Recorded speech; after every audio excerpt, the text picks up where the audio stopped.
I can compare rational numbers, and what this means is that they may not all be all fractions, they might not be all decimals. Later in another lesson, I'll teach you how negative rational numbers play into this, but right now we'll be dealing only with positive numbers. And here's my advice: make all of the numbers either all fractions or all decimals. So you have an option. Let's take a look at this. This is option number 1. Okay, you could do a fraction to fraction comparison. In order to do that, you need to use your existing skills of turning this into a fraction. Well, this is the hundredths place, so put this down as 100 and put 39 right on top.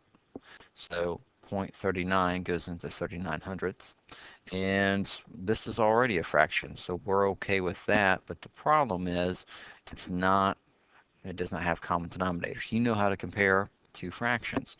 We need to make sure that they have the same bottom number. So if we times that by 20 and times this by 20, we get 40 over 100.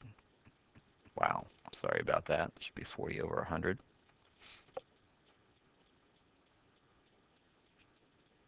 And now this has the same bottom number, the same denominator. So which one's bigger, 40 or 39? Definitely 40. So 2/5 is bigger than 0.39. Now, that being said, that's option number 1. There is another option out there for you, though, and let's just go ahead and set that up for you. We're going to call this one option number 2, and that's where you do a decimal to decimal comparison. So this fraction of 2/5 we need to turn into a decimal.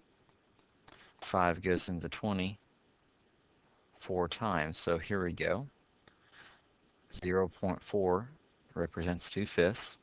Over here we have 0.39. And if you remember, when we compared decimals, make sure they had the same length of the decimals there. 40 is bigger than 39. And that gives us the same answer of 2/5 is bigger than 0.39. At this point, you should be able to realize, okay, it's just using old skills that you already have. Take a look at this problem right here. Pause the video, hit play when you're ready. I'm going to be doing a fraction to fraction comparison at the beginning, and then if you're doing a decimal to decimal, just fast forward and take a look at that. All right, so here's the option number 1 style for a fraction to fraction comparison.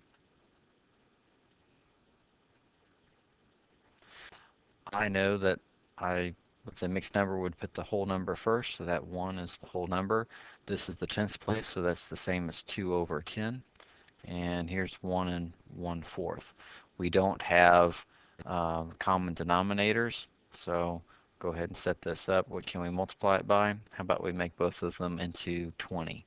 So 10 times 2 and 2 times 2 makes this 4/20. And this would be times it by 5, times it by 5, and this would make it into 5/20. So now we have the same whole number, and we can compare just the fractions. They have the same bottom number, the denominator. Which one's bigger, the 4 or the 5? Definitely the 5. So that's option number 1. Let's go through and take a look at option number 2 with a decimal to decimal comparison.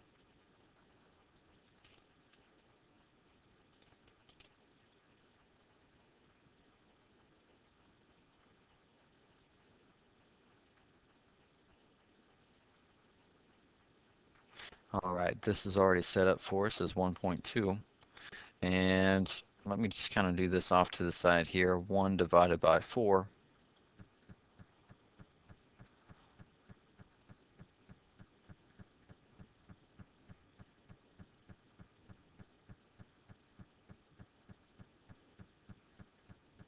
will be 0.25. And I'm only doing that in case anybody was not familiar that 1/4 was 0.25. So 1 and 1/4 is 1.25. How do we compare decimals? Make sure that they have the same length of the decimals, but since they both have 1, now we have to compare the decimals. 20 is less than 25, so 1 and 1/4 is greater than 1.2.